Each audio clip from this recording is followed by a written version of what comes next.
আসসালামু আলাইকুম সুপ্রিয় চাকরি প্রার্থী ভাই ও বোনেরা। আজ 12ই নভেম্বর 2025। প্রাথমিক বিদ্যালয় সহকারী শিক্ষক নিয়োগ ঢাকা ও চট্টগ্রাম বিভাগের সার্কুলার প্রকাশিত হয়েছে। এটি তৃতীয় ধাপের সার্কুলার।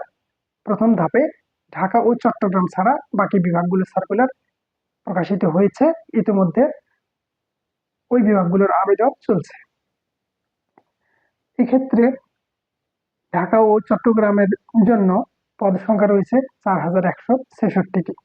আবেদন শুরু হচ্ছে 14ই নভেম্বর সকাল 10টা 30 মিনিটে এবং আবেদন শেষ হবে 27শে নভেম্বর রাত 11টা 59 মিনিটে।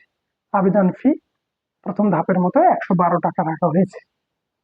শিক্ষাগত যোগ্যতা উল্লেখ রয়েছে স্নাতক পাস অথবা সমমান অথবা এইচএসসি পাশের পর 4 বছর মেয়াদি যাদের ডিগ্রি আছে তারা আবেদন করতে পারবে। যাদের 3 বছর মেয়াদি শুধুমাত্র ডিগ্রি পাস করা আছে তারা প্রিভিয়াস মাস্টার্স করা থাকলে তাহলে এখানে আবেদন করতে পারবেন। এবং বয়সের ক্ষেত্রে এটা উল্লেখ আছে 30শে নভেম্বরের মধ্যে যাদের বয়স 21 থেকে 32-এর মধ্যে রয়েছে তারা এখানে আবেদন করতে পারবে। পরীক্ষা পদ্ধতি সাধারণত এমসিকিউ পরীক্ষা হয়ে থাকে প্রাইমারিতে, আমরা জানি।